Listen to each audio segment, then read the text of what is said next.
ሁሌም ከቴክኖሎጂ ጋር የሚራመደው ብርሃን ባንክ ዛሬም አዲስ መላ ይዞ መጥቷል።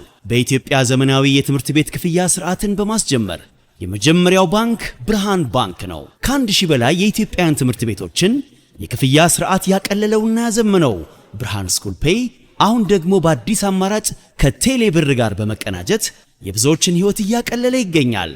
መላውን ይቀላቀሉ። ለልጆ የትምህርት ቤት ክፍያ መክፈል ቢያስፈልጎ የኮሌጅና የዩኒቨርሲቲ ክፍያ ቢኖርቦ ክፍያውን ከብርሃን ስኩል ፔይ ዲጂታል የክፍያ አማራጮች በተጨማሪ በቴሌብር መተግበሪያ መክፈል ይችላሉ።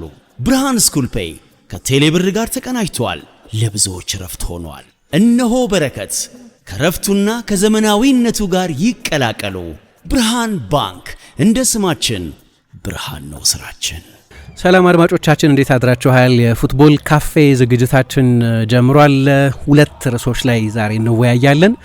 አንደኛው ትላንትና ወደ ባርሰሎና መዘዋወሩ የተረጋገጠው የሮድሪጎ ኤርናንዴዝ ወይም የሮድሪ የዝውውር ጉዳይ ነው። ከተለያዩ አንጻሮች ሊታይ የሚችል ይመስለኛል። አንደኛ በፕሪሚየር ሊግ እንዴት እናስታውሰዋለን ይሄንን ተጫዋች? በማንቸስተር ሲቲ ብቻ ሳይሆን በፕሪሚየር ሊግ ካየናቸው ምርጥ አማካዮች ወይ በጥቅሉ ምርጥ ተጫዋቾች መካከል አንደኛው ነው ወይ? ማንቸስተር ሲቲ ይህንን ተጫዋች በማጣቱ ምን ይጎርልበታል? ምክንያቱም በቅርብ የውድድር ዘመናት ሲቲ ላሳካቸው ትልልቅ ስኬቶች ባሎንዶር በግሉ እስከ ማሸነፍ የደረሰ በጣም ከፍ ያለ ተጽዕኖ የነበረው ተጫዋች ነው። ስለዚህ እሱን በማጣቱ ምክንያት ሲቲ ምን ይጎርልበታል? ባርሴሎና ምን ያገኛል ይህንን ተጫዋች በማስፈረሙ? ግን ደግሞ ሁለቱን ክለቦች የሚመለከት ዝውውር ብቻ አይደለም። ምክንያቱም በዝውውር ጊዜ አብዛኛውን ጊዜ ላለፈው አንድ ዓመት አካባቢ ግን በተለይ ደግሞ ዓለም ዋንጫው ከተጠናቀቀ በኋላ በነበሩ የዝውውር ሪፖርቶች ላይ ወደ ሪያል ማድሪድ መዘዋወሩ አይቀሬ እስኪመስል ድረስ በጣም ጠንካራ የዝውውር ሪፖርቶችን እንሰማ ነበር እና ለሪያል ማድሪድስ ምን ማለት ነው? ምክንያቱም ሪያል ማድሪድ ሁልጊዜ ይህንን ተጫዋች በተመለከተ በተለያዩ የውስጥ የክለብ ፖለቲካዊ ምክንያቶች ማመንታት የነበረው እንኳ ቢሆን መጨረሻ ላይ ግን ሁሉም የሪያል ማድሪድ ዋና ሰዎች ተጫዋቹን ማስፈረም ይበጃል የሚል ስምምነት የነበራቸው ይመስል ነበር። ምንም እንኳ በሁለቱ ክለቦች በሲቲና በሪያል ማድሪድ መካከል ዝውውሩን በተመለከተ ንግግር ያልነበረም ቢሆን በሮድሪና በሪያል መካከል ግን ጠንካራ ንግግሮች ነበሩ። በኋላ ተጫዋቹ ባርሰሎናን መረጠ። ምናልባት ሪያል ማድሪድ በሙሉ ልብ አልነበረም ይሆናል ዝውውሩ ለመፈጸም የተጋው፣ ወይም የሮድሪ የሁኔታ ንባብ እሱን ሊመስል ይችላል። ለሪያል ማድሪድ ግን ምን ማለት ነው? ምክንያቱም ከፍተኛ ጥቅም ሊሰጥ ይችል የነበረ ተጫዋች ስለሆነ። ስለዚህ ይህንን ጉዳይ በተመለከተ እንወያያለን። የትልቅ ተጫዋች ዝውውር ነው፣ ግን ብዙ ሌሎች ኢምፕሊኬሽኖች፣ ሌሎች ትርጉሞች አሉት። ለሌሎች ክለቦችም መልእክት ሊያስተላልፍ የሚችል ስለሆነ ከዚህ ባሻገር ግን የማንቸስተር ዩናይትድን ሌላ አንድ ርዕስ እናነሳለን ብለናል። አዲስ የውድድር ዘመን ሲጀመር ልክ እንደባለፉት በርካታ ዓመታት ሁሉ ዩናይትድን ከሚከቡት ፈተናዎች መካከል አንደኛው በብዙሃን መገናኛዎች ላይ በሜንስትሪም ሚዲያ ላይ የጨዋታ ተንታኞች ሆነው የሚሰሩ የቀድሞ የማንቸስተር ዩናይትድ ትልልቅ ተጫዋቾች የራሳቸው ፖድካስቶች አሏቸው እና ደግሞ በቁጥር ብዙ ናቸው።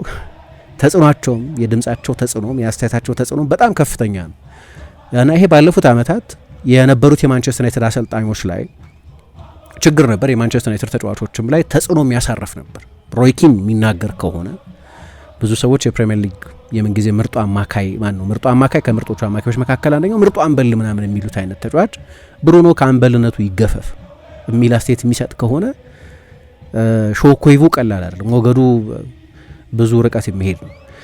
ልክ እንዲህ አይነት ተጽዕኖዎች ማለት ነው አሰልጣኙ በሚወስናቸው ውሳኔዎች ተጫዋቾች በሚያሳዩቸው ብቃቶችና ባህሪያት ላይ የእነዚህ የቀድሞ የማንቸስተር ዩናይትድ ስታንዳርድ ሴት ያደረጉ የቀድሞ የማንቸስተር ዩናይትድ ተጫዋቾች አስተያየት ያለማቋረጥ መስጠት ብዙ ተጽዕኖ ይኖረዋል እና በዚህኛው የውድድር ዘመን ይሄ ሌላኛው ተጽዕኖ ይሆናል ባለፉት ዓመታት የታየ ስለሆነ ስለዚህ ጉዳይ እንወያያለን ማለት ነው። አብራችሁን ስለምትዘልቁ እጅግ ደስ ይለናል።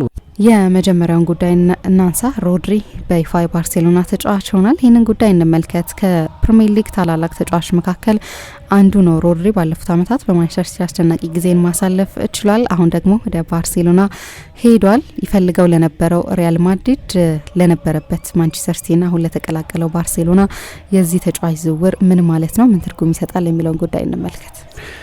ልክ ነው ምሳ፣ በጣም ትልቅ ዝውውር ይመስለኛል። በተጫዋቹ መጠን ባሎንዶር ያሸነፈ፣ የዓለም ዋንጫ ያሸነፈ፣ የአውሮፓ ዋንጫ ያሸነፈ፣ ቻምፒየንስ ሊግ ያሸነፈ፣ በቅርብ ዓመታት ፕሪሚየር ሊጉን ሌላ ማንም ቡድን ዶሚኔት አድርጎት በማያውቀው መጠን ዶሚኔት ያደርግ ማንቸስተር ሲቲ 4 ተከታታይ ዓመታት ዋንጫ ሲያሸንፍ የዚያ ቡድን በጣም ወሳኝ ተጫዋች የነበረ በሌላ የቻምፒየንስ ሊግ ፍጻሜ ላይ የተጫወተ ቡድን የልብ ምት የነበረ የዓለም ዋንጫም የአውሮፓ ዋንጫም የየውድድሮቹ ኮከብ ተጫዋች የተባለ በ2022-23 የውድድር ዘመን መጨረሻ ላይ የባሎንዶር ለማሸነፍ እንዲሁ ሌላ ግምት ከፍ ያለ ግምት አግኝቶ የነበረ አሁንም ሌላ ባሎንዶር ሊያሸንፍ የሚችል ተጫዋች ዝውውር በመሆኑ ምክንያት ከሱ የበለጠ ገንዘብ የተከፈለባቸው ከሱ የበለጠ የብዙሃን መገናኛዎች ርዕስ የሆኑ ዝውውሮች ምናልባት ተፈጽመው ይሆናል። ከዚህ በኋላ በሚቀሩት ጥቂት የዝውውር ቀናትም ሲፈጸሙ ልናይ እንችል ይሆናል። ነገር ግን በተጫዋቹ መጠን ግን በተጫዋቹ የስኬት ታሪክ ግን በሱ ፕሮፋይል ግን ምናልባት የዚህኛው የዝውውር ጊዜ ስለ ትልቁ ዝውውር በቅርብ ጊዜ በተደረገው የዓለም ዋንጫ የውድድሩ ኮከብ ተጫዋች ስለሆነ ተጫዋች ዝውውር ነው የምናነሳው።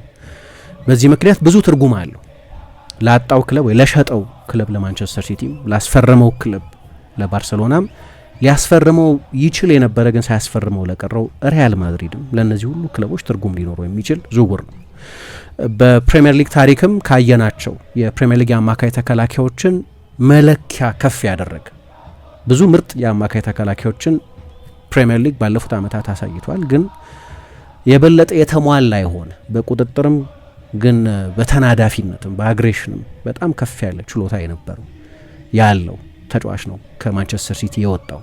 የማንቸስተር ሲቲ ደጋፊዎች አስቸጋሪ ጊዜ ይመስለኛል በስሜት ምክንያቱም እነዚህ አሁን ቅድም የጠቀስኳቸውን የስኬት ዓመታት ሲያዩ ቆይተው ለእነዚህ ስኬቶች ምክንያት የሆኑ ሰዎች መልቀቃቸው የማንቸስተር ሲቲ የስኬት የበላይነት ዘመን ተቋጨ ማለት እንኳ ባይቻል ቢያንስ አሁን ማለት እንኳ ባይቻል ነገር ግን የሆነ ትልቅ ትውስታ ከነዚህ አሰልጣኞች ጋር ከጓርዲዮላ ከቤርናርዶ ሲልቫ ከሮድሪ ባለፈው ዓመት ከለቀቀው ከኬቨን ደ ብሮይን እነዚህን ተጫዋቾች ከማጣታቸው በጣም ትልቅ የስሜት ጉድለት ወናነት የሚፈጥር አይነት ትልቅ ዝውውር ነው። ግን ይሄኛው ተጫዋች ደግሞ ማቆየት እየፈለጉ አሁን ሰሞኑን የጓርዲዮላ ዶክሜንተሪ ወጥቷል።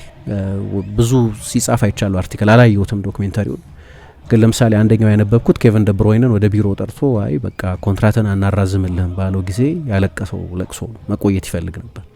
ያሁን በማንቸስተር ሲቲ ምርጫ የተደረገ ነው። በቃ አሁን ደ ብሮይነ ምርጡን ፉትቦል ለማንቸስተር ሲቲ ተጫውቷል፣ ከዚህ በኋላ አዲስ ኮንትራት አንሰጠውም የሚል ውሳኔ ላይ ተደረሰ። በጊዜው ራሱም ብዙ ቅር ብሎት እንደነበር በቃለ ምልልሶቹ ላይ ተናግሯል። አሁንም በሶሻል ሚዲያ ላይ የማንቸስተር ሲቲ ሌጀንድ እንደዚህ አልነበረም መያዝ የነበረበት ውል ሳይሰጠው ቀርቶ አልቅሶ አልነበረ መውጣት የነበረበት የሚሉ አንዳንድ አስተያየቶች አይቻሉ። ሮድሪን ግን ማቆየት እየፈለጉ አሁን የአንድ ዓመት ኮንትራት ወይም የአንድ ዓመት ውል ይቀረው ነበር እሱን ማራዘም እየፈለጉ እና አሁን በነበረው የዓለም ዋንጫ ባሳየው ብቃት ምክንያት አሁንም ለሲቲ ተጨማሪ ከፍ ያለ አገልግሎት መስጠት በሚችልበት ጊዜ ነው የለቀቀው እና እንዲህ አይነት ላለፉት ዓመታት ዋና የማንቸስተር ሲቲ ጨዋታ መግለጫ ባህሪያት ጨዋታ ለመቆጣጠር ብዙ ፓስ ለማድረግ ትልልቅ ጎሎች ለማስቆጠር የቡድኑ መዋቅራዊ ማዕዘን በመሆን ሲያገለግል የነበረን ተጫዋች ግን ደግሞ በጠቅላላው በፕሪሚየር ሊግ በዛ ቦታ ላይ ከተጫወቱ ተጫዋቾች መካከል ምርጡ ሊያስብል የሚችል መሟላት የነበረው ማንም በሱ ቦታ የሚጫወት ተጫዋች መለኪያ ላይሆን ይችላል ባሎንዶር ግን ባሎንዶር ያሸነፈ ብቸኛው ተጫዋች ነው። ባሎንዶርም ለእንደዚህ አይነት ተጫዋቾች ሽልማት የመስጠት ታሪክ የለውም። በሌሎች ቅድም በጠቀስኩት በ2022-23 የውድድር ዘመን መጨረሻም የዓለም ዋንጫ ኮንዲሽን ያደረገው የባሎንዶር ሽልማት ነበር። አሁን ልክ የዓለም ዋንጫ ኮንዲሽን ሊያደርገው እንደሚችል ያንንም ሽልማት በእኔ በኩል ሶስተኛው ሆኖ መሰለኝ የጨረሰው ሶስተኛው የአራተኛው ነበር የነበረው። እንዲህ አይነት ከፍ ያለ ጥራት ያለው ተጫዋች ስለሆነ በማንቸስተር ሲቲ ብቻ ሳይሆን በፕሪሚየር ሊግ ታሪክ በዛ ስፍራ ከተጫወቱ ተጫዋቾች መካከል የሚታወስ አይነት ከአመታት በኋላ የሚጠቀስ አይነት ተጫዋች ነው የነበረው። ስለዚህ በጣም ትልቅ ተጫዋች ለኮንትሮልም ለጨዋታ ቁጥጥርም ግን ደግሞ ከኳስ ውጪ ብዙ ጊዜ የኳስ ቡድን ቢሆንም ማንቸስተር ሲቲ ከኳስ ውጪም ግን ለነበረው የኳስ መንጠቅም ይሁን በትክክለኛው ስፍራ ጣልቃ የመግባትና የተጋጣሚን ቡድን ማጥቃት ማጨናገፍ ይሁን ፕሬስ ማድረግ ይሁን ፕሬስ ሲደረግ ያንን ፕሬሲንግ መቋቋም ይሁን ብዙ አይነት ጥቅሞች ይሰጥ የነበረ ተጫዋችን ነው ያጡት። ባርሰሎና ያስፈረመው አንድ ኤሊት አማካይ ብቻ አይደለም፣ የጨዋታ የመቆጣጠር ኃላፊነትን የሚወስድ ከቡድኑ የአማካይ ክፍል መሰረት ሆኖ የባርሰሎናን የጨዋታ ንድፍ የሚነድፍ አይነት ተጫዋች ነው ባርሰሎና ያገኘው። ያ በማንቸስተር ሲቲ ያሳየውን ብቃት በስፔን በካታሉኛ የሚደግሙ ከሆነ ማለት ነው። ሲቲ ሊያጣ የሚችለውን አገልግሎት አንደኛ ባለፉት 2 የውድድር ዘመናት በከባባድ ጉዳቶች ምክንያት ሜዳ ውስጥ በበቂ ሁኔታ ተጫዋቾች ስላልነበር የሲቲን ያለፉትን 2 የውድድር ዘመናት ውጤት ከቀደሙት አመታት ውጤት ጋር በሊጉም በቻምፒየንስ ሊግም ማወዳደር ይቻላል። ምን ያህል ያጎድል እንደነበር ይሄ ተጫዋች። በቀደም ደግሞ ከአርሰናል ጋር በነበረው ጨዋታ እንደ አንድ ትንሽ ናሙና ሊጠቀስ ይችላል። የዚህ ተጫዋች አለመኖር በማንቸስተር ሲቲ ውስጥ ሊፈጥር የሚችለው ትልቅ ቀዳዳ፣ ማንም ተጫዋች ቢመጣ በቀላሉ ሊሞላው የሚቸግረው አይነት የምንሰማቸው ስሞች አሉ። ኤንዞ ፈርናንዴዝ እና ቦዋዲ፣ አዲስ የመጣው ኤሌት አንደርሰንም አለ። እነዚህ አይነት ተጫዋቾች አሏቸው። ግን በእንደዚህ አይነት ተጫዋቾች በቀላሉ ሊሞላ የማይችል በጣም ትልቅ ቀዳዳ ትቶ የሚሄድ አይነት ተጫዋች ነው። ስለዚህ ትልቅ እጦት ይመስለኛል ለማንቸስተር ሲቲ። ቀላል መንገድ ያለ አይመስለኝም ሮድሪን መተካት። ምክንያቱም በአንድ ውስን በሆነ የጨዋታ ገጽ ሊገለጽ የሚችል ተጫዋች አይደለም። ዝም ብሎ የአማካይ ተከላካይ ብቻ አይደለም። ከተከላካዮቹ ኳስ የሚቀበል የቡድኑ የመጀመሪያው ፕሌይሜከር ነው። ፕራይመሪ ፕሌይሜከር የሚባል ነው። የቡድኑ የሰርኩሌሽን የኳስ ስርጭት ዋናው ተጫዋች ነው። ዋናው የቡድኑን ማጥቃት የሚያስጀምረውና የሚያደራጀው ተጫዋች ነው። ዋናው የተጋጣሚን ቡድን አደገኛ የመልሶ ማጥቃት ሽግግሮች በእንጭጩ የሚቀጫቸው ተጫዋች ነው። እንደ አማካይ ተከላካይ ደግሞ ኳስ መንጠቅ፣ ታክል መውረድ በግዝፈቱ በቁመቱ ምክንያትም የአየር ላይ ኳሶች ማሸነፍ የሚችል የተዋጣለት ዱዌሊስት ነው። ማንቸስተር ሲቲ ኃይለኛ የኳስ ቁጥጥር ቡድን ነው። ለዛ የሚያስፈልግ ከፍ ያለ ቴክኒካዊ ችሎታ ያለው ተጫዋች ነው። የተጋጣሚ ቡድን ፕሬስ በሚያደርግበት ጊዜ በላቀ የቦታ ግንዛቤው ምክንያት፣ በሚያስደንቅ የጨዋታ ንባቡ ምክንያት ሁልጊዜ ኳስ ለያዘው ተጫዋች ተጨማሪ አማራጭ መሆን የሚችል ተጨማሪ የቅብብል አንግል መፍጠር የሚችል ተጫዋች፣ በጣም በአስደናቂ የቦታ ግንዛቤ ኳስ የሚቀበል ኳስ መንከባከብ የሚችል እና ነጻ ሰው ማግኘት የሚችል አይነት ተጫዋች፣ ሲቲ ኳስ በሚቀማበት ጊዜ ኳስ መልሶ ለማግኘት በሚያስችል ትክክለኛው ስፍራ ላይ የሚገኝ አይነት ተጫዋች ነው ላለፉት አመታት። ስለዚህ ሮድሪን 6 ቁጥር እና የአማካይ ተከላካይ በሚል ጥቅል ብይን ማስቀመጥ፣ ግርድፍ የቦታ ስያሜ እሱን እዛ ውስጥ መጥቀስ የሚሰጣቸውን ሌሎች ዘርፈ ብዙ አገልግሎቶች በተሟላ ሁኔታ ለመግለጽ አዳጋች ያደርገዋል። ለዚህ ነው በአንድ ሌላ 6 ቁጥር የሱን ቦታ መሙላት የሚቸግረው። የሆነ ሮድሪ የሚሰጣቸውን የተወሰኑ ጥቅሞች መስጠት የሚችል ሌላ ተጫዋች ማስፈረም ይቻላል። ነገር ግን የሱ አይነት ሙሌት ያለው የሱ አይነት የተሟላ ተጫዋች መሆን የሚችል ሌላ ተጫዋች ማግኘት ግን በጣም አስቸጋሪ ነው። ስለዚህ ሌሎቹ የማንቸስተር ሲቲ ተጫዋቾች ላይ የሚፈጥረው ተያያዥ ውጤት አለ። ለምሳሌ ተከላካዮች የበለጠ ሰፊ ቦታ እንዲከላከሉ ይገደዳሉ። ብዙ ክፍት ቦታ እንዲሸፍኑ ይገደዳሉ።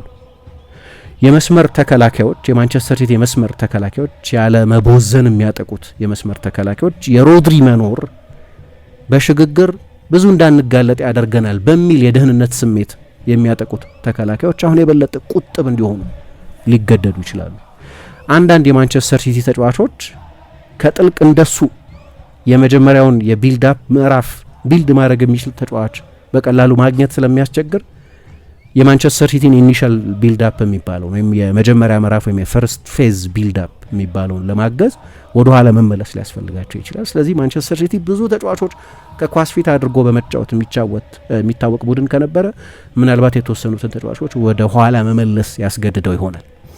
የቡድኑ የማጥቃት ተጫዋቾች ልክ እንደሱ በቶሎ እና በመስመሮች መካከል ፓስ የሚሰጥ ተጫዋች ማግኘት አስቸጋሪ ስለሆነ ፌቨረብል በሆኑ በሚመቹ ሁኔታዎች ላይ ኳሶች ለማግኘት ሊቸግራቸው ይችላል። ስለዚህ አንድ ተጫዋች ይለቃል። ልክ ነው፣ ሮድሪ አንድ ተጫዋች ነው፣ ከ11 አንዱ ነው የነበረው።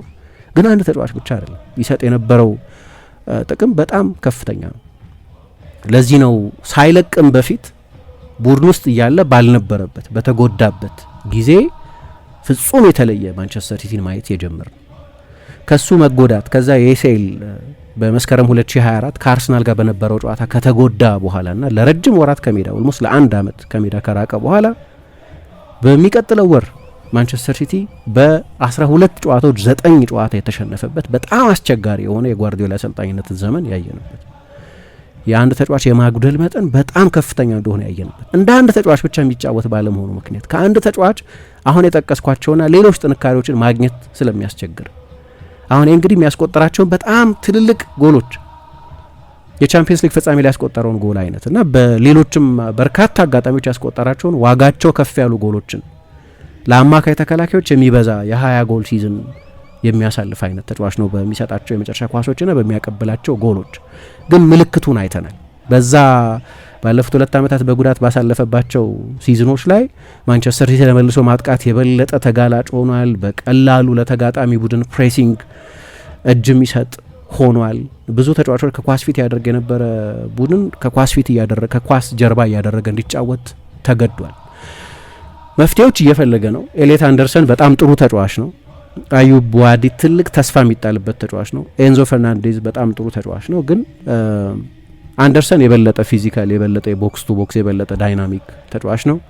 ቡዋዲ ትልቅ ተሰጥኦ ያለው ምናልባት አሁን በእነዚህ ለጋ የተጫዋችነት እድሜው ያሳያቸው ብስለቶች የዓለም ዋንጫን ጨምሮ ወይም በቻምፒየንስ ሊግ ከሪያል ማድሪድ አይነት ቡድኖች ጋር ወይ በሊጋ ያሳየው ብስለት ለወደፊቱ ሮድሪን የመሆን ተስፋ ያለው ተጫዋች እንጂ አሁን ሮድሪን ሁን ማለት እግሩ የማይሞላው ጫማ ውስጥ ማስገባት ማለት በጣም ጥሩ ተጫዋች ነው። ለዚህ ነው ብዙ ገንዘብ የሚከፍሉበት። ግን አሁን ሮድሪን ሁን ማለት በጣም ከባድ ነው። ሊግ እየቀየረ ያለ በሌላ የኤክስፔክቴሽን ዲማንድ ውስጥ የሚጫወት ከሊል ወደ ማንቸስተር ሲቲ ከሊጋ ወደ ፕሪሚየር ሊግ የሚመጣ ተጫዋች ነው። ኤንዞ ፈርናንዴዝ ሮድሪ የሚሰጣቸውን አንዳንድ ጥቅሞች መስጠት ይችላል የሚዘዋወር ከሆነ። የሱንም ተጫዋች ዝውውር ሁኔታ በተመለከተ አናውቅም። ባለፈው አርብ ዕለት የጊዜ ገደብ አስቀምጦ ነበር፣ የሰዓት ገደብ እና የገንዘብ መጠን አስቀምጦ ነበር። ያንን ማንቸስተር ሲቲ አላደረገውም።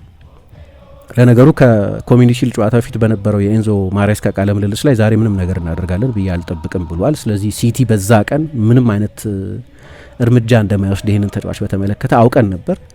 ግን አሁን ደግሞ ቼልሲ የሚባለው 120 አይበቃኝም፣ ምክንያቱም ከዚህ በኋላ በተቀረው ጊዜ እንደዚህ አይነት በጣም አስፈላጊ የሆነን ተጫዋች ለመተካት የሚያስችል በቂ ጊዜም የለም የሚል አቋም አለው። እንዴት እንደሚያደግ ይሄን ዜና አናውቅም። አሁንም ድረስ ፍላጎት አላቸው።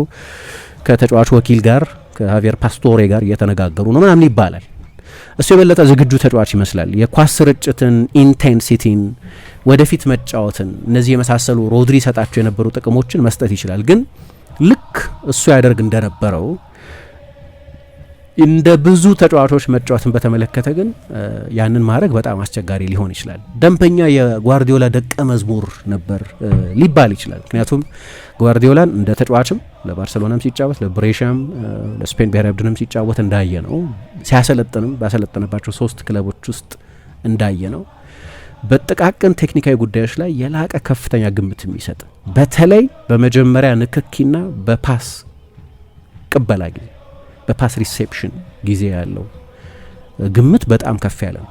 ይሄ ደግሞ ከልጅነቱ ጀምሮ የተከተለው ነው። እንዲያውም የጓርዲዮላን አንዳንድ ስለሱ የተጻፉ መጽሐፍትን ብታነቢ ጓርዲዮላ ገና በ20ዎቹ መጀመሪያ ውስጥ በነበረበት ጊዜ የጨዋታው ግንዛቤ የላቀ ስለሆነ የቡድኑን ሲኒየር ተጫዋቾች ገናና ስም ያላቸው ተጫዋቾች የመምከር ድፍረት ነበር እና አንዳንዶቹ የምክሮቹ አይነት ስፔሲፊክ ናቸው፣ በልዩ ሁኔታዎች ላይ ያተኮሩ ናቸው። ለምሳሌ ሮማሪዮ ወደ ባርሰሎና ሲመጣ 3 ተከታታይ ውድድር ዘመናትን በኤሬዲቪዜ ከፍተኛ ጎል አስቆጣሪ ሆኖ የጨረሰ ብዙ ዋንጫዎች ያሸነፈ የሆላንድ ሊግ ደግሞ አሁን ካለው ከፍ ያለ ደረጃ ላይ በነበረበት ጊዜ የሆላንድ ቡድኖች በአውሮፓ ውድድሮች ላይ ብዙ ርቀት በሚሄዱበት ጊዜ ቻምፒየንስ ሊግ፣ ሌሎች የዩኤፋ ውድድሮች በሚያሸንፉበት ጊዜ ነው ወደ ባርሰሎና የመጣው። ከዛ 94 ላይ ደግሞ የባርሰሎና ተጫዋች ሆኖ የዓለም ዋንጫው ምርጥ ተጫዋች ሆኖ ከብራዚል ብሔራዊ ቡድን ጋር የዓለም ዋንጫ የማሸነፋቸው ተጠቃሽ ምክንያት ሆኖ ባለድል ሆኗል እና ከዛ ሲመለስ ገና 22 ዓመቱ የነበረው ዮሴፕ ጓርዲዮላ ሮማሪዮን ኳስ በምትቀበልበት ጊዜ ሁሉንም አንግሎች ለማየት በሚያስችል ሁኔታ አይደለም የምትቀበለው ያለ ልምምድ ሜዳ ላይ ይመክረዋል። በጨዋታ ላይ ብቻ ሳይሆን እንግዲህ እንዳልኩት ሮማሪዮ በጊዜው ከዓለም ምርጥ ተጫዋቾች መካከል አንደኛው የነበረ ነው እና ኳስ ስትቀበል ከፊትም ከኋላም ያለውን የሜዳ ስፍራ ለመቀበል የሚያስችል አይደለም። በሀፍ ተርን አይደለም የምትቀበለው፣ በግማሽ ዞር አይደለም የምትቀበለው። ስለዚህ ኳስ የምትቀበልበትን ወይ የፓስ ሪሴፕሽን የሚባለውን ማሻሻል አለበት። እንዲህ አይነት ቴክኒካዊ ጉዳዮች ላይ ኦብሰሽን የነበረው ነው። ከማን እንደወረሰው ግልጽ ነው። ማይተርን የሚል መጽሐፍ አለው ዮሃን ክራይፍ። የጓርዲዮላ እሱን ከማግኘት በፊት ስለ እግር ኳስ ምንም አላውቅም ነበር ይላል። ብዙ ጊዜ እናነሳለን የዮሃን ክራይፍን በዘመናዊ እግር ኳስ ውስጥ የነበረውን የተጽዕኖ መጠን።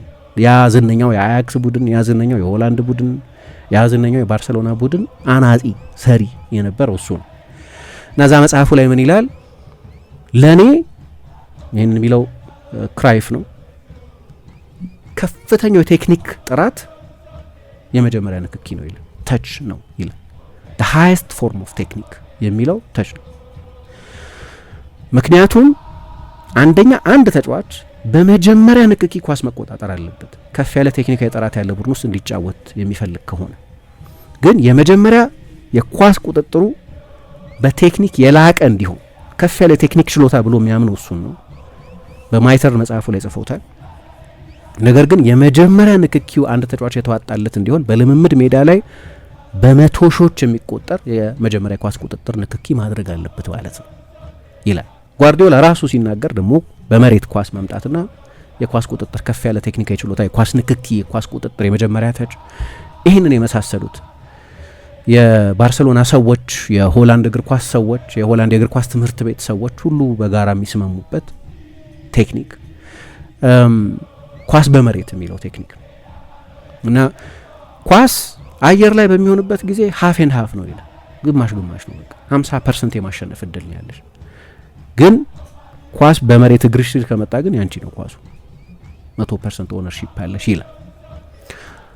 አሁን የምጠቅሰውን የቴክኒክ አይነት በላቀ ሁኔታ የሚያሟላ ተጫዋች ስለሆነ ነው አንደኛው የታወቀ የጓርዲዮላ ደቀ መዝሙር የሚያደርገው። አሁን ሮድሪ በየአመቱ የፓሶቹ የኳስ ንክኪዎቹን መጠን ተቾቹን ብቻ ብታይ በመጀመሪያው የውድድር ዘመን የመጣው ሊያውም ከዲየጎ ሲሞኔ አትሌቲኮ ማድሪድ ነው። ሌላ አይነት የእግር ኳስ አስተሳሰብ ካለበት ቡድን የመጣው አንድ አመት ነው የተጫወተው፣ ግን የመጣው ከዛ ነው። ከዛ በፊት ከማርሴሊኖ ጋርሲያ ቶራል ጋር ነው የሰራው በቪያሪያል። እሳቸውም ከጓርዲዮላ ይልቅ የበለጠ ለዲየጎ ሲሞኔ የሚቀርቡ አሰልጣኝ ናቸው እና በመጀመሪያው የውድድር ዘመን 2916 ኳሶች ነው የነካው፣ ወይም 2916 ጊዜ ነው ኳስ የነካው። በሚቀጥለው የውድድር ዘመን 3191፣ ከዛ 3246፣ ከዛ 3363 እያለ በየአመቱ ኳስ የሚነካበት መጠንም ኳስ ሲነካ የነበረው ቴክኒካዊ ጥራትም በጣም ከፍተኛ ነው። አሁን በፕሪሚየር ሊግ ሲለቅ ብዙ ኳስ የነካው ተጫዋች አይመስለኝም። ለነገሩ ስታቱን ፕሪሚየር ሊግ ላይ ማግኘት ይቻላል ዌብሳይቱ ላይ። በታሪክ ብዙ ኳስ የነካው ተጫዋች እስከ ቅርብ ጊዜ ድረስ ካይል ዎከር ነበር፣ ረጅም ጊዜ ስለተጫወተ። ልክ እንደሱ ረጅም ጊዜ ተጫውተው ጆርዳን ኤንደርሰን ሌላኛው ነው።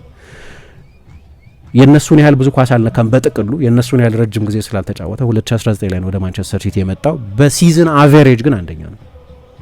ወደ 3200 ገደማ ኳሶች ነው የነካ የነበረው። ኤንደርሰን 2058፣ ካይል ዎከር 2226 ነው የነበረው።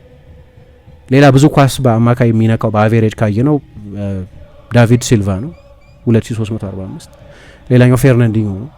ሮድሪ በኋላ የተካው ተጫዋች ማለት ነው 2207። መጠኑ በጣም ከፍተኛ ነው።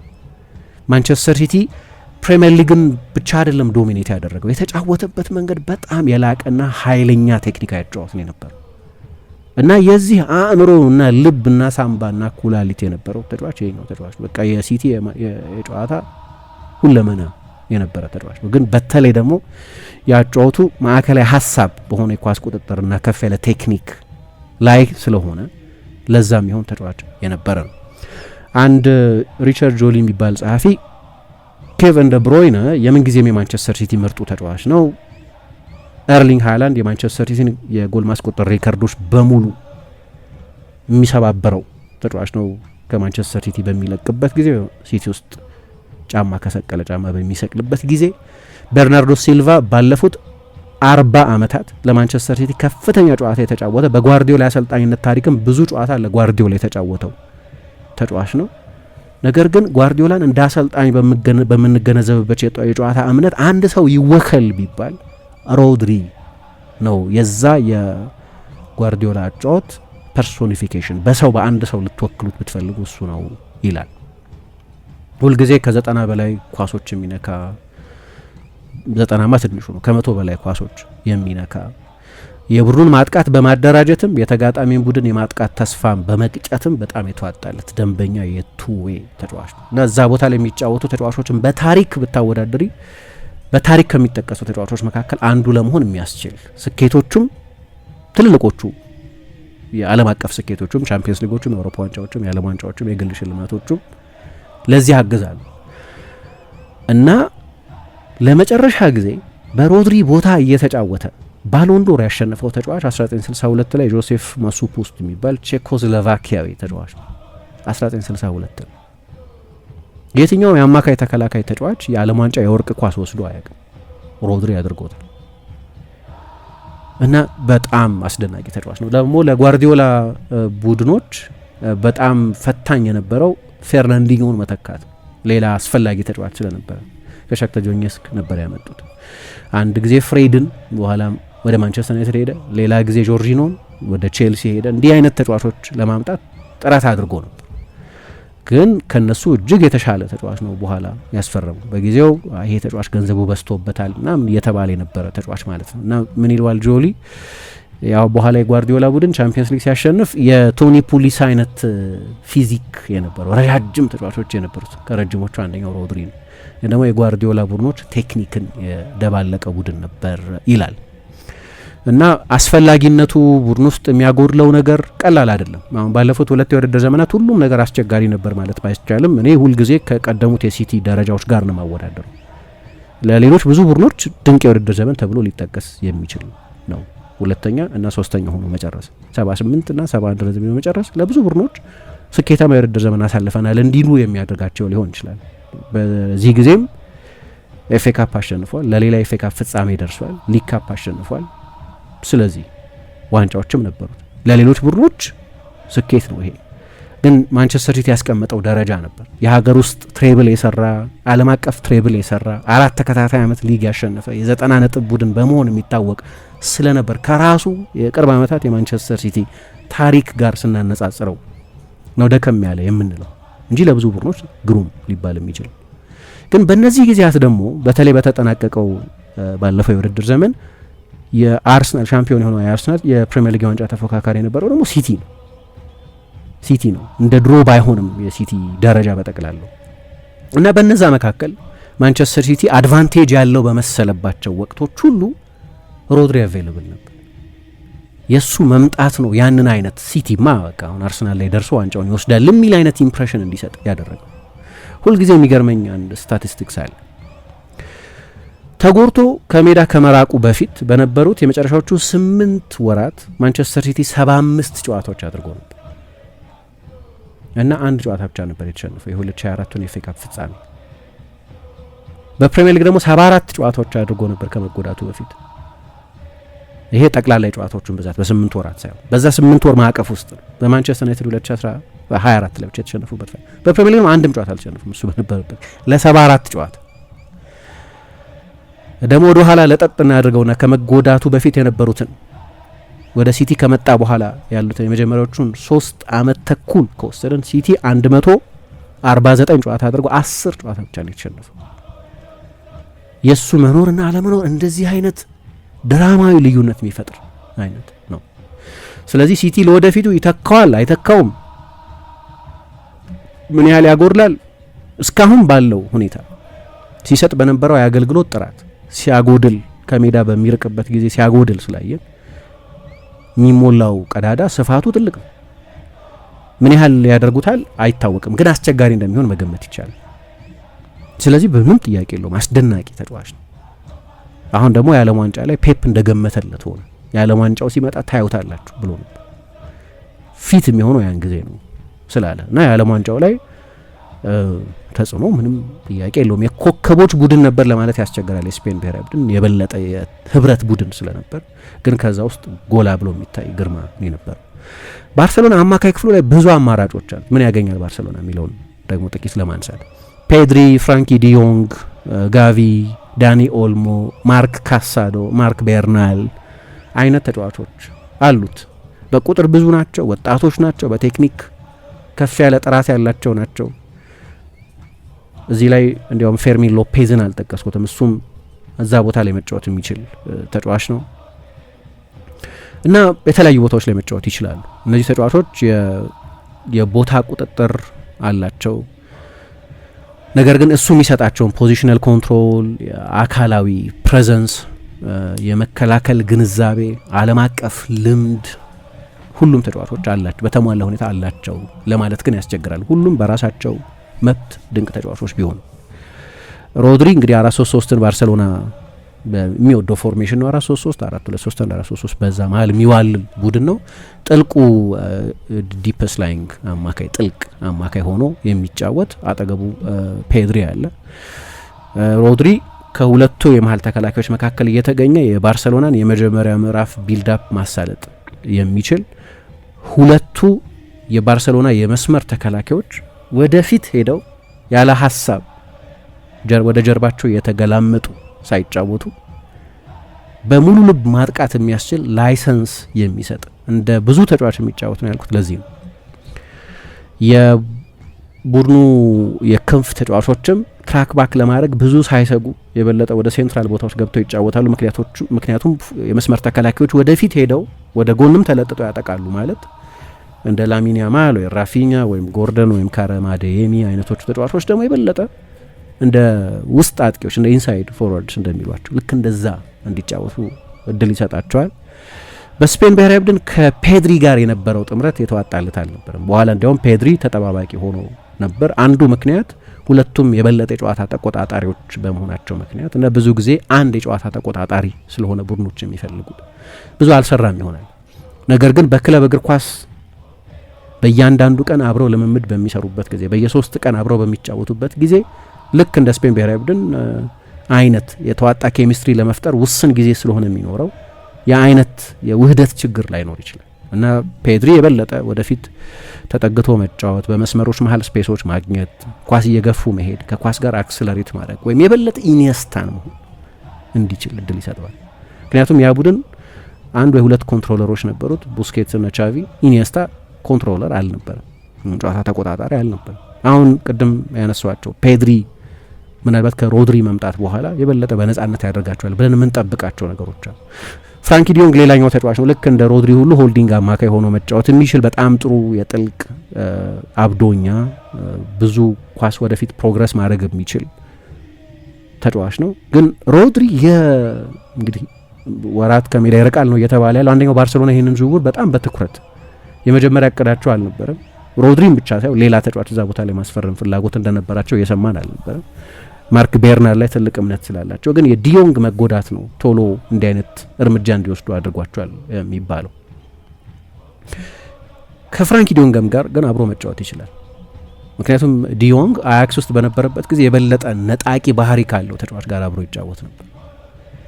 ስለዚህ ወደፊት ተጠግቶ ሌሎች ከዚህ በፊት በባርሴሎና ያላየናቸውን በአያክስ ግን ያየናቸውን የፍራንኪ ዲዮንግን ሌሎች ጠንካራ የአጫወት ባህሪያት እንድናይ ምድል ሊሰጠን ይችላል። ፈቶ ሊለቀው ነጻነት ሊሰጠው ይችላል። ሁለቱንም ጥልቅ አማካይ አድርጎ መጠቀም አንድ ነገር ነው። በተለይ በተወሰኑ ጨዋታዎች ላይ ተጨማሪ ተቆጣጣሪዎች በሚያስፈልጉበት የኳስ ሞኖፖሊ የበለጠ በሚያስፈልግበት ጊዜ የባርሴሎና ብዙ ግምት የሚሰጣቸው ለባርሴሎና አጫወትም የሚስማማ የሚያደርጉት ብዙ ጥንካሬዎች አሉት። የኳስ ቁጥጥር፣ በጣም ምክንያታዊ የሆነ የስፔስ አያያዝ፣ ትግስት ያለው የኳስ ስርጭት እና በሚያስፈልግበት ጊዜ ማፍጠን፣ ጨዋታውን ፍጥነት መወሰን፣ ፔስ ሴተር መሆን፣ ያንን ሁሉ ማድረግ የሚችል ተጫዋች የቡድኑ አእምሮ መሆን የሚችል ልክ የስፔን ብሔራዊ ቡድን አእምሮ እንደሆነ ሪያል ማድሪድ ይፈልገው ነበር ይሄን ተጫዋች እና ሪያል ማድሪድም ያስፈልገው ነበር። ደግሞ ይሄ ተጫዋች ያስፈልገው ነበር። ግልጽ ነው ግንዛቤ። የባርሴሎና የጨዋታ መርሆችና የሪያል ማድሪድ የተለያዩ እንደሆኑ እገነዘባለሁ። በሪያል ማድሪድ የበለጠ በግለሰቦች ላይ የሚጫወት የበለጠ የትራንዚሽን ቡድንም ሊሆን ይችላል። ልክ እንደ ድሮቹ የሞሪኞ ቡድኖች ጠንካራ የፖሴሽን ቡድን የመገንባት ብዙ ፍላጎት ያላቸው አይመስልም ሞሪኞን ከዚህ በፊት እንዳየ ነው። ስለዚህ ምናልባት አማካይ ክፍሉን ባይፓስ ማድረግ ምን ሊሆን ይችላል የራሳቸው አካሄድ። ልክ ግን ደግሞ ሻቢ አሎንሶ የሳቸው ተጫዋች ነበር። ምን ያህል የሪያል ማድሪድን ጥራት ጓርዲዮላን ባይሆኑ በጨዋታ አስተሳሰባቸው ግን የሱ መኖር አሁን እንዲሁ ስታዩ ሻቢ አሎንሶ ለየትኛው አይነት አሰልጣኝ የበለጠ የተስማማ ተጫዋች ነው ብትይ የበለጠ ለጓርዲዮላ ይመስላል በተጫዋቹ ፕሮፋይል ግን ለራፋኤል ቤኒቴዝም ለጆዜ ሞሪኞም አይነት ደግሞ ሌላ አይነት የጨዋታ መንገድ ላላቸው አሰልጣኞችም ወሳኝ ግሉ ነበር። ይሄኛው ያንን አይነት አገልግሎት ሊሰጣቸው ይችል የነበር አይነት ተጫዋች ነው። እኔ ሪያል ማድሪድን በተመለከተ በቴክኒካዊ ግምገማ አይመስለኝም ወደዛ ያልሄደው። በኋላ እንደምታውቂው የመጨረሻው ውሳኔ የሮድሪ ውሳኔ ነው። ከሪያል ማድሪድ ይልቅ ባርሴሎና ነው የመረጠው እና ሪያል ማድሪድም ውሳኔውን እናከብራለን ነው ያለው። የመጨረሻውን ውሳኔ ወሰነው እሱ ነው። ግን የመጨረሻው ውሳኔ ከመወሰኑ በፊት የነበሩት ሪፖርቶች ነው ባርሴሎና ገባበት ሲባል የማይመስል ይመስል ነበር። ምክንያቱም ባርሴሎና በዝውውሩ ላይ ብዙ ርቀት የሄደ ሪያል ማድሪድ ብዙ ርቀት የሄደ ይመስል ስለነበር፣ ስለዚህ ባርሴሎና ሲገባ የሚዲያ ያው በዝውውር ጊዜ የሚነሳ ሪያል ማድሪድ ፉክክር አለበት ለማለት ያህል ካልሆነ በስተቀር እውነተኛ ተጫዋቹን የማግኘት እድል ያለው አይመስልም ነበር። ምክንያቱም ተጫዋቹም ከዚህ በፊት በሰጣቸው አስተያየቶች ላይ ወደ ሪያል ማድሪድ መዛወርን ሲከጅል እንደቆየ ተጫዋች ነው ሲናገር የነበር የተለያዩ ቃለ ምልልሶች ላይ ለሪያል ማድሪድ ለመጫወት የአትሌቲኮ ማድሪድ ታሪኬ እንቅፋት አይሆንም ሲል የነበረ። በኋላ ደግሞ ስለ ተጫዋቹ የቀደሙ የዝውውር ታሪኮቹ ስናይ ለምሳሌ 2019 ላይ ነው ከቪያሪያል ወደ ማንቸስተር ሲቲ የተጓዘው 68 ሚሊዮን ነበር በጊዜው የተከፈለበት እና የዝውውር ጊዜው የመጨረሻዎቹ ሳምንታት ላይ ነው ዝውውሩ የተፈጸመው። ለምን ዘገየ? አንዳንድ ሰዎች ሪያል ማድሪድን ሲጠብቅ ስለቆየ ይላሉ። ያኔ ጭምር ለሪያል ማድሪድ መጫወት ይፈልግ ነበር። አንዳንድ ፎቶግራፎች ደግሞ የራሱ ወንድም በማህበራዊ ገጾች ላይ ያኖራቸው ፎቶግራፎች ላይ ጭምር እንደምናየው የሪያል ማድሪድ ማሊያን ለብሶ የሚታይባቸው ፎቶግራፎች ነበሩ። የማድሪድ ከተማ ልጅ ነው። አትሌቲኮ ማድሪድ ውስጥ አድጓል። በኋላ ወደ ቪያሪያል ሄዷል። ከዛ በኋላ እንደገና ተመልሶ ለአትሌቲኮ ማድሪድ ተጫውቷል ምናምን። ግን ምናልባት ሁልጊዜም በሪያል ማድሪድ ሕሊና ውስጥ የነበረ አይነት ተጫዋች ይመስል ነበር። በስፖርታዊ ምክንያት ግን በእግር ኳሳዊ ምክንያት ግን የማይመስለው መጀመሪያውኑ የነበራቸውን ማመንታት ስናይ ነው። አንደኛ ከኤንሪኬ ሪኬልሜ ጋር ቅድመ ኮንትራት ተፈራርሟል የሚል የሚከነክናቸው ነገር ነበረ። ፍሎረንቲኖ ፔሬዝ በሪያል ማድሪድ ፕሬዝዳንት ምርጫ ላይ ተፎካካሪያቸው የነበረ ወጣት ሚሊዮነር እጩ ነበር እና ራሱም ሮድሪ እናመጣለን ብሎ የምርጫ መቀስቀሻ አድርጎት ነበር እና ያምናሉ ስምምነት ነበረው ሮድሪ ብለው። አሁን ይህ ፖለቲካዊ ምክንያት እግር ኳሳዊ ምክንያት አይደለም። ሮድሪ እንደ ተጫዋች ይጠቅማል አይጠቅምም የሚል ሳይሆን ከኔ ፖለቲካዊ ባላጋራ ጋር ስምምነት ነበረው የሚል ነው አንደኛው ምክንያት። ሌላ ፖለቲካዊ ምክንያት እንግዲህ 2024 ባሎንዶር ምን ሊሆን ይችላል በሀሳባቸውን ያጸናው የሚባል እና ቴክኒካዊ ጉዳይ ካልነው የጉዳት ጉዳይ ላይ ስጋት ነበራቸው። 30 ዓመቱ ነው አሁን። በቅርብ ጊዜ ጉዳት ፈትኖታል፣ በተለይ ኤሲኤል ገጥሞታል። ግን ከዛ በኋላም የተለያዩ የጡንቻ ጉዳቶች ያጋጠሙት ነበር። ስለዚህ በዚህ እድሜ ላይ ላለ ተጫዋች ይህን ያህል ገንዘብ መክፈል ብለው ምናልባት ተመሳሳይ ግምገማ ነበራቸው ይሆናል። ትላንትና ጆዜ ሞሪኞ ከኤል ቺሪንጊቶ ጋር ቃለ ምልልስ ነበራቸው እና ይህንን ተጫዋች በተመለከተ ጥያቄ ተጠይቀው ነበር ለሮድሪን ማጣታቸውን በተመለከተ እና ራሳቸው ያሉት በጣም ጠንካራ ፕሮፖዛል አቅርበን ነበር ይህን ተጫዋች ለማስፈረም ብለዋል። በፋይናንሱም በኩል በስፖርቱም በኩል አቅርበን ነበር፣ ነገር ግን ምርጫውን እናከብራለን ብለዋል። ራሳቸው ሞሪኞ በአንዳንድ ብዙሃን መገናኛዎች ላይ እንደሰማ ነው ተቆጥተው ነበር ዝውውሩ ሲጠናቀቅ። የዚህኛው ዝውውር ዋና ገፊ የነበሩት እሳቸው ስለነበሩ እና ሮድሪን አነጋግረው ነበር ወይ ብሎ ጠየቃቸው ያ ሞገደኛ ጋዜጠኛ። አዎ አነጋግሬዋለሁ። ሪያል ማድሪድም በጣም ጥሩ ኦፈር ያቀረበ ይመስል ነበር፣ ግን ሮድሪ ጥርጣሬዎች ነበሩት እና በጣም አስደናቂ ተጫዋች ነው፣ ለሪያል ማድሪድ የሚሆን ተጫዋች ነው። ነገር ግን ሪያል ማድሪድ እየፈለገው ጥርጣሬ ያለውን ተጫዋች በተመለከተ ራሱ ሪያል ማድሪድ መጠራጠር አለበታል። በቃ ብዙ መግፋት የለብንም፣ ምክንያቱም መቼ ነው መምጣት ያለብኝ የሚል ብዙ ጥያቄዎች ያበዛ ነበር ይላሉ። በኋላ የሰማናቸው አንዳንድ ዘገባዎች ላይ እንደሚታሰበው አይደለም፣ ቆይቷል ከባርሴሎና ጋር መነጋገር ከጀመረ በኋላ። አንድ ፖል ቦሉስ የሚባል ጸሐፊ ለምሳሌ ምን ይላል፣ ስፔን ውስጥ አንድ አባባል አለ፣ ሰርግ ሰርግን ይጠራል የሚባል። በሰርግ የተዋወቁ በራሳቸው ይሰርጋሉ በኋላ ነገር። ይሄ የስፔን አባባል ነው ይልና ነገር ግን ሰርግ ነው ሮድሪን የጠራው ይላል። አንድ ሰርግ ነበር በባርሴሎና ከተማ የተደረገ እና የባርሴሎናን ውብ መልክዓ ምድር በመኪናው ያሽከረከረ ሲያይ የተጓዘበትና በኋላ የደረሰበት በኮስታ ብራቫ በሚባል ስፍራ ላይ ጊዜ ሲያሳልፍ ቆይቶ ነው በኋላ እዚህ አንድ የድሮ ጓደኛው በማንቸስተር ሲቲ የሚያውቀው አሁን በባርሴሎና የሚሰራ በሐምሌ መጨረሻ በጁላይ መጨረሻ ወይ በእኛ ሐምሌ 20 ምናምን አካባቢ የተደረገ ሰርግ ነበር። ዳኒ ካኮዲና ይባላል። የባርሰሎና የተጫዋቾች አገልግሎት ቺፍ ሆኖ የሚሰራ ሰው ነው። ከ2025 ጀምሮ ይህን ስራ ይሰራ የነበረው እና በሲቲ ገር ነው የሚያውቀው ሰውየው። እነዛ ሰርግ ላይ አንዳንድ ከዛ በኋላ ወደ ባርሰሎና መዞሩ ከታወቀ በኋላ የሚሰማ የባርሰሎና መዝሙር አለ አይደለም? የባርሰሎና መዝሙር ሰርጉ ላይ ተከፍቶ ነበር እና በዛ መዝሙርም ሲደንስ ይታያል። ሮድሪ ራሱ ምናልባት እዛው ሹክ ብሎ ሊሆን ይችላል ለእንግዶቹ አይ ወደ ባርሰሎና መዘዋወሩ አይቀርም፣ ወደ ባርሰሎና መዘዋወሩ አይቀርም የሚል ብዙ ወሬ ነበር ይላል። በኋላ ደግሞ ከእዛው ባርሰሎና ከተማ ውስጥ ለአንድ ሰው ህቡ በሆነ ቦታ ላይ ባርሰሎና ትልቅ የቱሪስት ከተማ ነው፣ ብዙ ሰው የሚጎበኙ ከተማ ነው፣ ብዙ የሚዲያ ፕሬዘንስ ያለበት ከተማ ነው። የታውቂያለሽ የሉዊስ ኤንሪኬ አንደኛው ታሪክ እኮ ሜዲካል ሲያደርግ አንድ የማርካ ፎቶግራፈር አይቶት ነው ሄዶ እዛ ሜዲካል እያደረገ ገብቶ ፎቶ ያነሳዋል። ከሪያል ማድሪድ ወደ ባርሰሎና ሲዘዋወር ማለት ነው። እንግዲህ እኔ በእርግጥ ኮንትራት ሄዶ ነው ይዞ የደበደበው። ምን ታነፈንፈው ለምዶ ማልኖርበት ነገር ምናምን ብሎ ስፔን ውስጥ እንደዚህ አይነት ባህል አለ፣ በተለይ ስፖርት ሰዎች የመከታተል እና ሰወር ያለ ብዙ ሰዎች የማያዘወትሩት ቦታው ብዙ ሰው ያዘወትረዋል። ቤቱን ግን ብዙ ሰው ያዘወትረው ካምፒቱ የሚባል ቦታ ነው። እዛ ቦታ ላይ ጥሩ ምግብ ያለበት ነገር ግን ብዙ ቱሪስቶች የማይመጡበት ቦታ ላይ ነው። ከዴኮ ጋር የተቀጣጠሩት ፖል ቦሉስ ነው የሚይዘው እና እዛ ነው የተገኘው። የሰዎች ትኩረት ውስጥ እንዳይሆን ፎቶግራፍ እንዳይነሳ እና በፎቶግራፍ ሌላ ታሪክ ክለቦቹ ንግግር ሳይጀምሩ እንዲህ አይነት ብዙ ትኩረት እንዳይስብ እዛ ሆነው ረጅም ሰዓት የተነጋገሩት ያን ጊዜ ነው ይላሉ። የጨዋታው ለዋጭ የነበረው ግን ሃንዚ ፍሊክ የደወሉበት ጊዜ ነው። በቪዲዮም በስልክም ብዙ ጊዜ አግኝተውታል ይላሉ። ለመጀመሪያ ጊዜ ግን እዛ ባርሰሎናስ ከተማ በተደረገ ሰርግ ላይ ነው ብዙ ሰዎች በቃ ወደ ምን አይነት ምልክት ምናልባት ያው ቅድም ያልኩት በባርሰሎና መዝሙር ሲደንስ የሚታየው መልእክት ሊሆን ይችላል። ራሱ ሙሽራው የባርሰሎና ሰው ስለሆነ ረጅም ጊዜ ሮድሪን የሚያውቀው ሰው ስለሆነ እሱ ያሾለከው ምንጭ እንደሆነ አይታወቅም። የማድሪድ ታርጌት ግን ነበር እና ለሪያል ማድሪድ ለብዙ ሰው ግልጽ ነው ይሄ። አሁን እንዲያውም የሪያል ማድሪድ ዋነኛ ሰው ከሚባሉት አንደኛው ሆርሄ ቫልዳ ነው። የሪያል ማድሪድ ተጫዋች ነበር። የሪያል ማድሪድ ለጥቂት ጊዜ አሰልጣኝ ነበር። የሪያል ማድሪድ የስፖርት ዳይሬክተር ነበር በዛ ጋላክቲኮ ዘመን። የማድሪድ ደጋፊ ነው እና ሙቪስታር የሚባል ላሊጋ ለስፔን ተመልካች የሚያስተላልፍ የቴሌቪዥን ጣቢያ አለ። ባርሰሎና 75 ሚሊዮን ዩሮ ነው የከፈለው።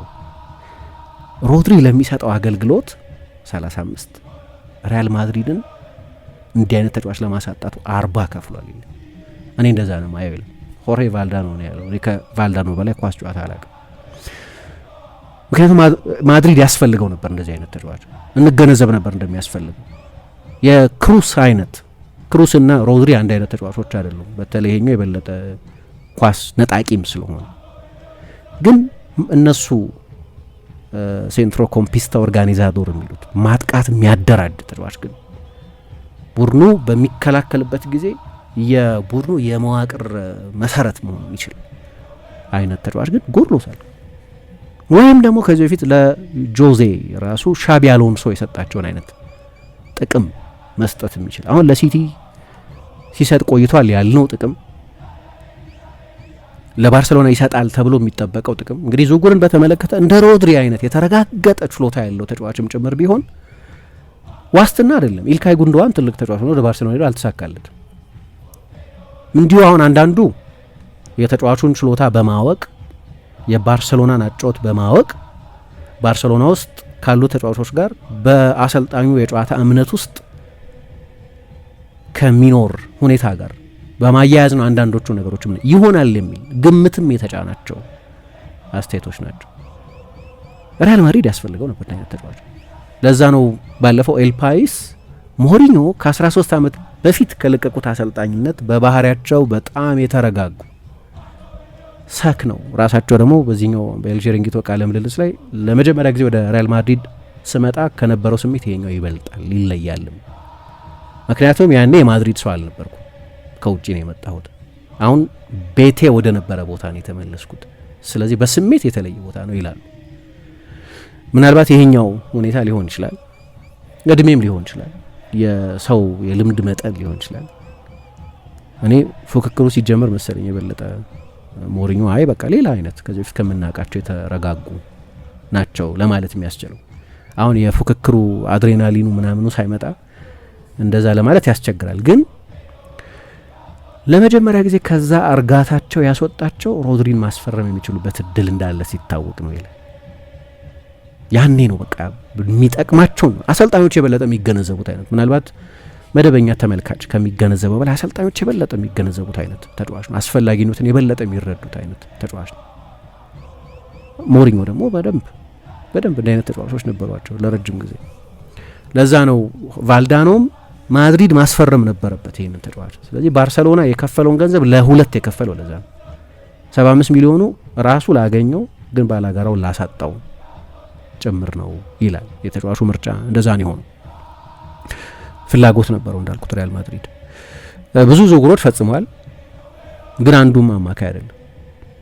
አማካይ ማስፈረም ነው ቀዳሚ መሆን የነበረበት የሚል አስተሳሰብ አለ በበርካታ ተመልካቾች ዘንድ። ለዚህ ነው የያን ዲዮማንዴን ዝውውር ይፋ ባደረጉበት ጊዜ ከጥቂት ሰዓታት በፊት ሮድሪ ከሪያል ይልቅ ባርሳ እንደመረጠ ታውቀው ስለነበር ብዙ የሪያል ማድሪድ ስፔናውያን ደጋፊዎች እንኳን ደህና መጣህ ማለት ሲኖርባቸው በክለቡ ታሪክ ብዙ ገንዘብ የተከፈለበትን በጣም ትልቅ እምቅ አቅም አለው የሚባለን ተጫዋች በተመለከተ ከሱ ቤንቬኒዶምን ከማለት ይልቅ እንዴት ሮድሪን አሳጣችሁን የሚል ቁጣ ብዙ የነበር እንደ ማኔጂንግ ማድሪድ አይነት ሪያል ማድሪድ ተኮር ዌብሳይቶችና ብሎጎች ላይ ሳይቀር ወይም ፖድካስቶች ላይ ሳይቀር በጣም ኃይለኛ ስሜት የነበረው ለዚህ ብዙ ሰው የሚገነዘበው አይነት ቀዳዳ አለ። መጨረሻ ላይ ብዙ ችግር ላይ ፈጥር ይችላል። ሞሪኞ መፍትሄ ሊያገኙ ይችላሉ ወይ አንዱ ያላቸውን ተጫዋች አርዳ ጉለርን የበለጠ ጥልቅ አማካይ በማድረግ ወይ በርናርዶ ሲልቫን ጥልቅ አማካይ በማድረግ መፍትሄ ሊያበጃጁ ይችሉ ይሆናል። ግን እንዲሁ ከላይ ሲታይ ግን ከሪያል ማድሪድ ዋነኛ ተቀዳሚ ችግሮች መካከል አንደኛው ከክሩስ በኋላ ክሩሳዊ ባህሪ ያለው ተጫዋችን አለመተካታቸው ነው። ኩኩሬያ መጥቷል፣ ኢብራሂማ ኮናቴ መጥቷል፣ ዴንዝል ደምፍሪስ መጥቷል። ሁለቱ የመስመር ተከላካዮች ናቸው። አንደኛው የመሀል ተከላካይ ነው። አንድ የክንፍ ተጫዋች አምጥተዋል፣ አንድ አማካይ አምጥተዋል። ስለዚህ አማካይ አምጥተዋል፣ ግን የሮድሪ አይነት አማካይ አይደለም። ምናልባት የበለጠ የሉካ ሞድሪች ተተኪ አድርገን ልናየው እንችል ይሆናል። በስፖርታዊ ምክንያት ቢሆን ማድሪድ አሁን በዚህ ጊዜ የሚያስፈልገው አይነት ተጫዋች ነው። ራሳቸው የትላንትና ቃለ ምልልሳቸው ላይ ትላንትና አይደለም ይፋ የተደረገው የሞሪኞን ቅጥር እናውቅ ነበር፣ ግን ለፕሬስ የቀረቡትና አንዳንድ ቃለ ምልልሶች የሰጡት ትላንትና ነው። ራሳቸው ይሄ ጥያቄ ቀርቦላቸው አዎ ለሪያል ማድሪድ ሁነኛ ተጫዋች ነበር በሚል አስተያየት ሰጥተዋል። በባርሴሎና በኩል ለዚህ እድሜ ላይ ያለ ተጫዋች ትልቅ ፋይናንሻል ሪስክ ነው። በተለይ ደግሞ ባርሴሎና ፋይናንሱን በተመለከተ መጠንቀቅ ስላለበት፣ ግን ደግሞ ስፖርታዊ አስቸኳይነት ነበረው እንደ አይነት ተጫዋች ማምጣት። ማርክ ቤርናልን መጠቀም ይችሉ ነበር። ባለፈው የውድድር ዘመን ትልቅ ተስፋ አሳይተው ስለነበር፣ ግን ደግሞ በጣም ወጣት ነው። በአንድ ጊዜ ያንን ኃላፊነት ለብቻው ማሸከም ችግር ነው። በባርሴሎና ሌሎቹ አማካዮችን ብዙ የጉዳት ታሪክ ያለባቸው ናቸው። ጋቪን እዛ ቦታ ላይ ማጫወት ይቻላል፣ ፔድሪ ኳስ ነጣቂ 6 ባይሆንም ግን ጥልቅ አማካይ መሆን ይችላል። ግን ሁለቱም ጉዳት ብዙ የሚያስቸግራቸው ተጫዋቾች ናቸው። ስለዚህ ግድ ሌላ አማራጭ ከዛ ደግሞ መሪነትም ያስፈልገው ነበር። ኢኒጎ ማርቲኔዝ ከለቀቀ በኋላ ኢኒጎ ማርቲኔዝ ተከላካይ ቢሆንም የሆነ ሊደርሺፕ አጥቷል ባርሴሎና። ሮናልዶ አራውሆም ለቋል። እንደሚታወቀው ከመሪዎቹ አንዱ ተብሎ ቴክኒካዊ መሪ አይደለም፣ ግን ከቡድኑ የመልበሻ ክፍል ድምጾች መካከል አንዱ ተደርጎ የሚጠቀስ ነው። ስለዚህ ሮድሪ መምጣት እነዚህ ወጣት ትከሻዎች ላይ የተጫለውን ጫና በልምዱም በዓለም አቀፍ ልምዱም ምክንያት በሲቲ በነበረው ታሪክም ምክንያት ለባርሴሎና ጮት ስክት የሚል ተጫዋች በመሆኑ ምክንያት የሚጠቅም ተጫዋች ነው። ኩባርሲ ከሱ ጋር በዓለም ዋንጫው ላይ ከፊትና ከኋላ ሆኖ የሚጫወቱ ተጫዋቾች ናቸው። ልክ እንደ ኩማንና ጓርዲዮላ ማለት ነው። በጣም ተመጋጋቢ ችሎታ የነበራቸው የዓለም ዋንጫው አንደኛና ሁለተኛ ፓሰሮች ናቸው። ይህንኑ ኮምቢኔሽን በባርሴሎና መድገም ይችላሉ። ደግሞ ባርሴሎና ውስጥ ብዙ የዓለም ዋንጫውን ያሸነፉ ስፔናውያን ተጫዋቾች አሉ።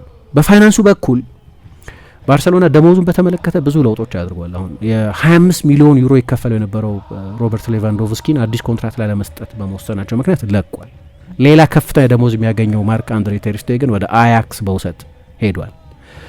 አንሱ ፋቲ ብዙ ደሞዝ ይከፈለው ነበር። 10 ቁጥር ተሰጥቶት የሜሲ አልጋ ወራሽ እንዲሆን ተጠብቆ ስለነበር እንደዚህ ግን እሱን ከዝውውር 11 ሚሊዮን ዩሮ እና ከፍተኛ ደሞዙንም ለሞናኮ በማዘዋወራቸው ምክንያት ከደሞዝ ዝርዝራቸው ላይ አንስተውታል። አራውሆ ወደ ሊቨርፑል ሄዷል፣ ሌላ ብዙ የሚከፈለው። ፌረን ቶሬዝ ወደ ፔዥ ሄዷል። ከቶሬዝ ዝውውር 50 ሚሊዮን ዩሮም ያገኛል።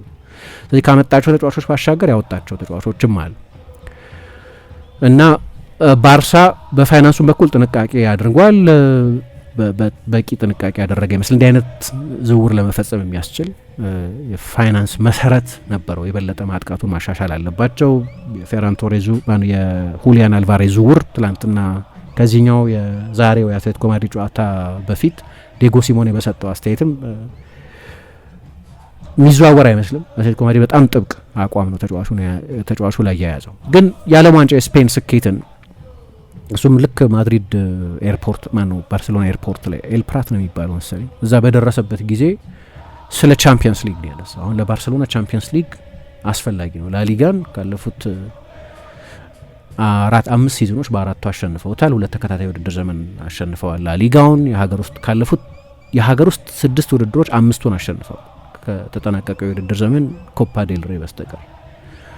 ከዛ ፊት በነበረው ሲዝን የዶሜስቲክ ትሬብል ነበራቸው ነው።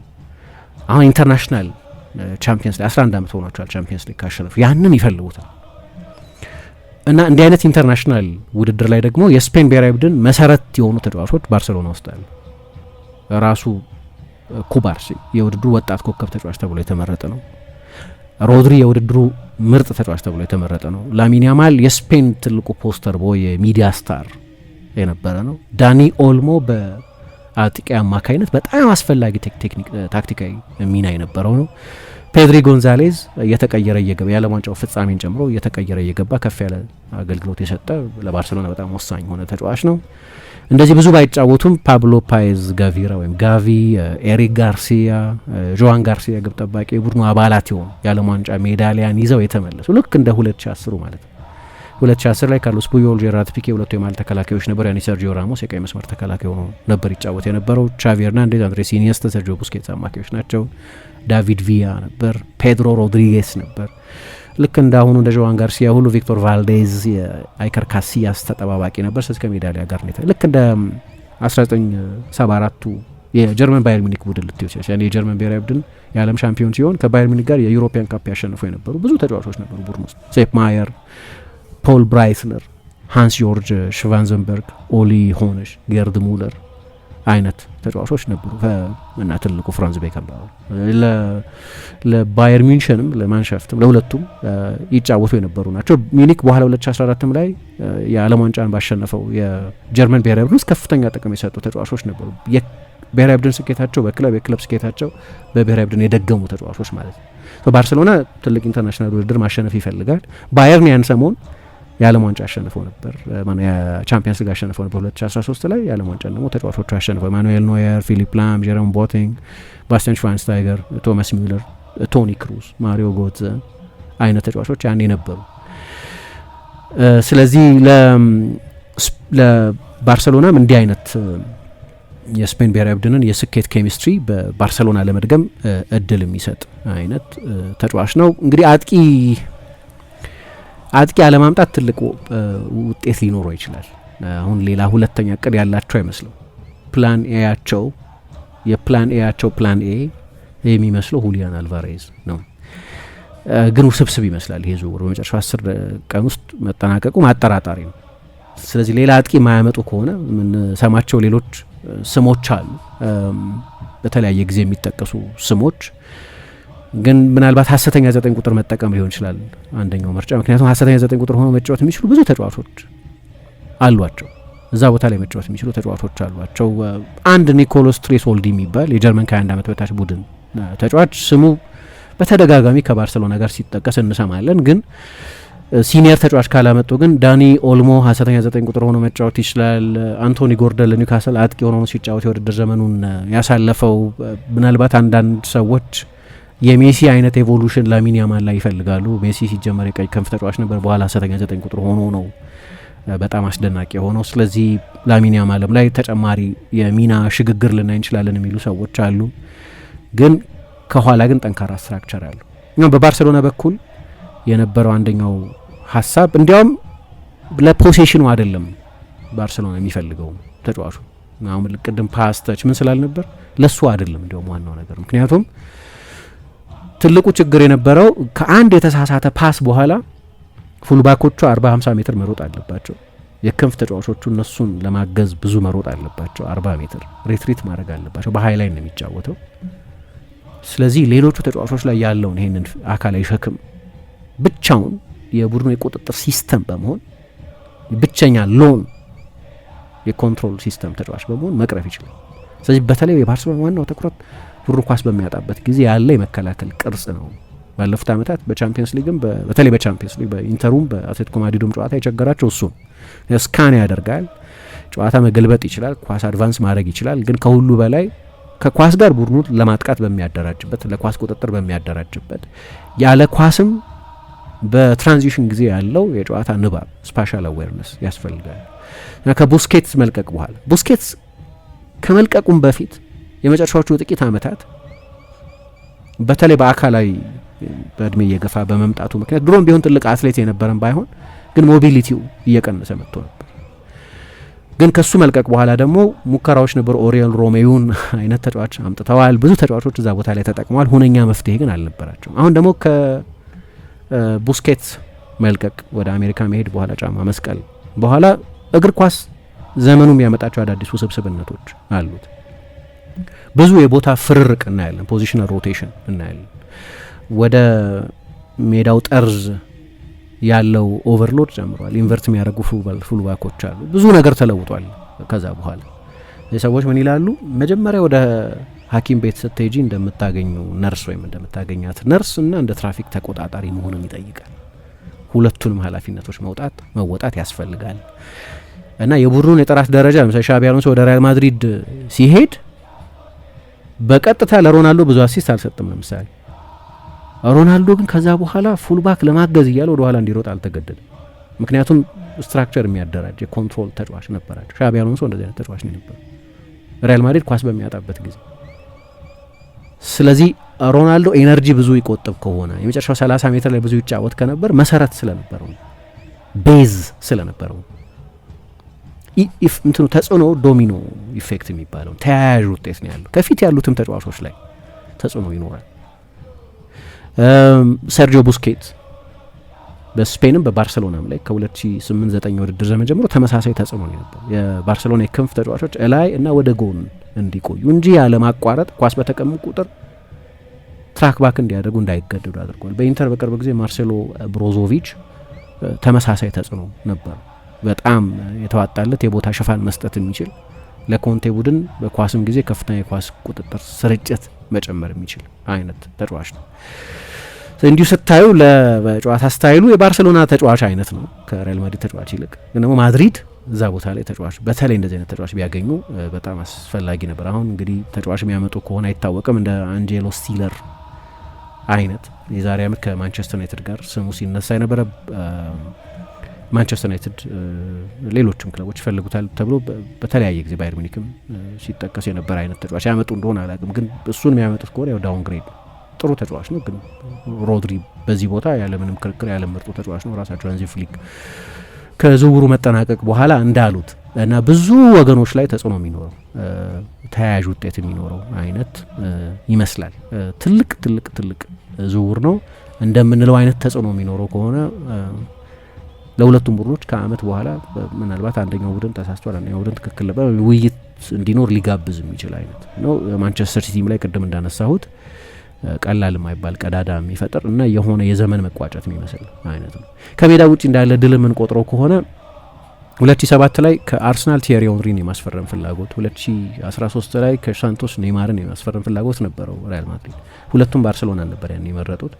አሁንም ሮድሪ ተመሳሳይ ነገር አድርጓል። ከሪያል ማድሪድ ይልቅ ባርሴሎናን መርጧል። ግን ከሪያል ማድሪድ ይልቅ ባርሴሎናን መርጧል የሚለው ጉዳይ ግን በሪያል ማድሪድ ኢንዲሳይሲቭ መሆን ምክንያትም የመጣ ነው። እዚህ ተጫዋች ላይ አንደኛው ተጫዋቾች ማየት የሚፈልጉት በተለይ እንደ ሮድሪ አይነት ብዙ አማራጭ ያላቸው ተጫዋቾች ምን ያህል ፈለገኛ ክለብ እኔን ለማዘዋወር ያለው ጉጉት ምን ያህል ነው የሚለውም የመፈለግ መጠንም ማለት ነው አስፈላጊ ይሆናል አንዳንድ ጊዜ። እና ሪያል ማድሪድ ከዚህ በፊት ብዙ ጊዜ ተወያይተንበታል። ያንን መልእክት ያስተላልፉለታል መሰለኝ ተጫዋቹ በጣም ጠንካራ ምልክቶች እየሰጠ በሪያል ማድሪድ በኩል ግን የነበረው መልስ ብዙ ፖለቲካዊ በሚመስሉ ምክንያቶች ከስፖርታዊ ምክንያቶች ይልቅ ተጫዋቹ ለሪያል ማድሪድ ይሆናል አይሆንም ከሚለው ምክንያት ይልቅ ሌሎች ምክንያቶች ተጽዕኖ አሳደረውበት ማመንታት ነበር። በባርሴሎና በኩል ግን አንተ ወይም ሌላ ሰው ማንንም ሰው አንፈልግም በቃ የሚል የፕሮጀክቱ ማዕዘን ትሆናለህ የሚል ጠንካራ መልእክት ያስተላልፉለት ይመስላል። 13 ሚሊዮን ዩሮ ነው ደሞዙ እስከ 33-34 ዓመቱ ድረስ ለባርሴሎና ይጫወታል። በጣም የተጋነነ ደሞዝ አይደለም በሱ መጠን ላለ ተጫዋች። ከዛ ደግሞ ለምሳሌ አሁን ፋስት ትራክ ማድረግ አይጠበቅባቸውም ቤርናልን። አሁን ልክ ሮድሪ ኮንትራቱን ሲጨርስ ማርክ ቤርናል 23 ዓመት ነው።